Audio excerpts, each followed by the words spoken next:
Hello everyone, welcome to my channel. Let's start. So आज मैं आपके लिए न्यू वीडियो लेकर आई हूँ। जैसा कि आपने टॉपिक तो पढ़ ही लिया होगा, टाइटल में क्या है, व्हाट इज सोशियोलॉजी। सोशियोलॉजी के बारे में अब हम जानेंगे। लास्ट वीडियो में मैंने आपको पेडियाट्रिक्स एंड उससे भी लास्ट वीडियो में न्यूरो साइंस के बारे में हमने पढ़ा था। इफ अगर आपने नहीं देखी है तो मेरे चैनल पर जाकर चेक कर सकते हैं। सो चलिए, सोशियोलॉजी क्या होती है इसके बारे में जानेंगे अच्छे से। It is the scientific study of society. It's deal with the social relationship, social acceptance, maintenance of social order, social welfare, etc. Sociology कहीं ना कहीं किससे रिलेटेड होती है? सोसाइटी से। ये कहीं ना सामाजिक के जो रिलेशनशिप है, सामाजिक के सोशल में क्या एक्सेप्टेंस है, कैसे समाज में एक्सेप्ट, किस पर तरह के पर्सन को एक्सेप्ट किया जा रहा है, मेंटेन जो करा जा रहा है समाज में, जो एक ऑर्डर रूल सोसाइटी में, वेलफेयर कैसा है, और भी चीजें जो चीज सोसाइटी से रिलेटेड है वो सब सोशियोलॉजी के अंदर आता है। A child learn the most stronger society which includes family, neighbourhood, school, social organisation et cetera. Child सबसे ज्यादा लर्न कहाँ पे करता है? जहाँ पे सोसाइटी भी इंक्लूड होती है, family, neighbours, school, social management, ये सब इन्वॉल्व होता है। वहां पे बच्चा ज्यादा लर्न करता है। जैसा कि आप देख सकते हो कि जो सोसाइटी होती है वो कहीं ना कहीं एक इम्पोर्टेंट रोल प्ले करती है हमारी लाइफ में। सोसाइटी से हमें जानने को मिलता है कि कितने तरह हम लोग डिफरेंट तरह के लोग रहते हैं, तो हमें उनके बारे में जानने को, उनके कल्चर के बारे में बच्चे को नॉलेज गेन करने को मिलती है। फ्रेंड्स बनाते हैं बच्चे एक दूसरे को, उसके कल्चर के बारे में जानेंगे, अपने कल्चर शेयर करेंगे, तो इससे बहुत सारी चीजें सीखने को मिलती है। सो अब ये देखेंगे कि सोशियोलॉजी का कितना बड़ा इम्पैक्ट है। चलिए देखिए, ये ग्राफ है, समझ लो चाइल्ड है, बच्चा है, बच्चे से आगे बढ़ता है, उससे सबसे पहला लिंक होता है फैमिली। फैमिली के बाद सबसे सेकंड नंबर पे किससे लिंक होता है बच्चे का? नेबरहुड, आस पड़ोस से। फिर उसके बाद वो स्कूल में आता है, फिर वो नेशन से मिलता है। इसे क्रॉस करते करते एक एक स्टेजेस को पार करते वो नेशन तक पहुंचता है।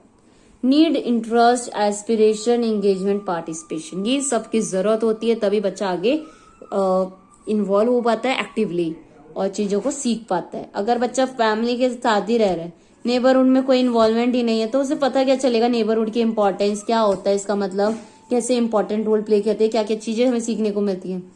फिर वो डायरेक्ट अगर स्कूल में ही पहुंच जाएगा तो स्कूल में भी ऐसी बात नहीं है, हमें कई चीजें मिलती है, स्कूल में भी हमारे फ्रेंड्स बनते हैं, बट कुछ चीजें हम नेबरहुड में, सोसाइटी में अपने फ्रेंड नेबर्स के साथ शेयर करते हैं। फेस्टिवल्स हो गए, छोटी स्मॉल गैदरिंग्स हो गई, बर्थडे पार्टीज हो गई, हम ये सेलिब्रेट करते हैं ना, तो वो नेबरहुड के बारे में जानेगा।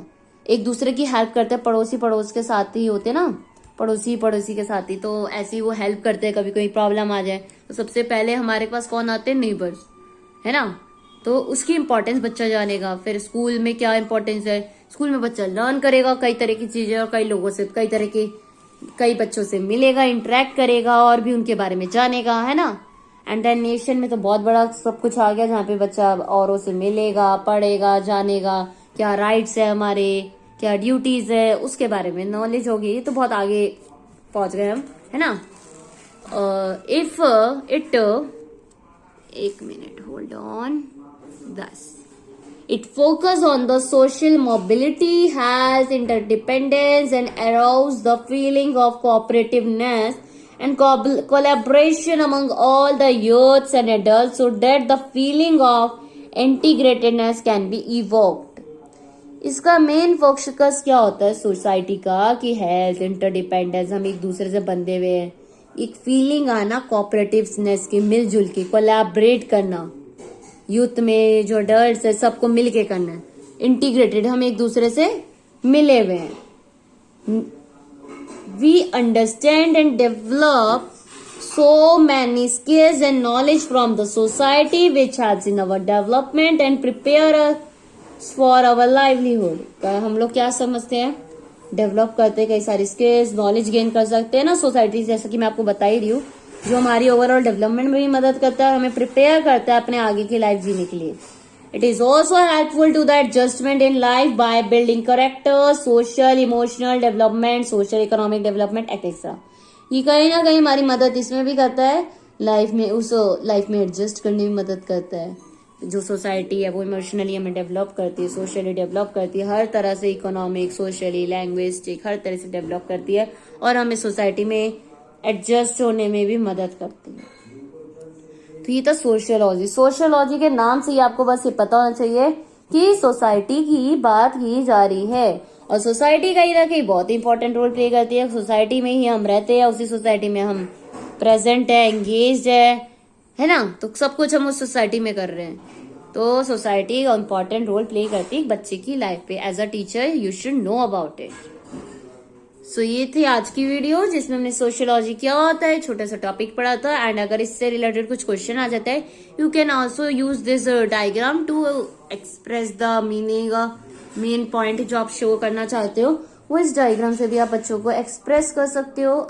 मतलब जो भी अगर आप एग्जाम में लिख कर आ रहे हो और आपके एग्जामिनर जो भी है, जो भी टीचर चेक करेगा, तो वो इस आपका पॉइंट ऑफ व्यू समझ जाएगा कि हाँ आपको कितने अच्छे से सोशियोलॉजी के बारे में पता है।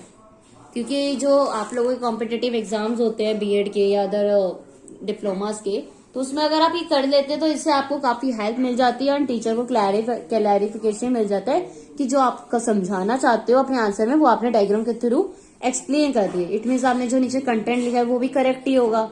अब पूरा आंसर तो कोई पढ़ता नहीं, कई बार हम लोग अंडरलाइन कर देते हैं, हाईलाइट कर देते हैं पॉइंट्स।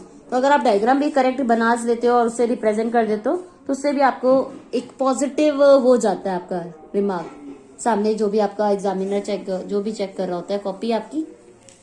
सो ये थी आज की मेरी वीडियो।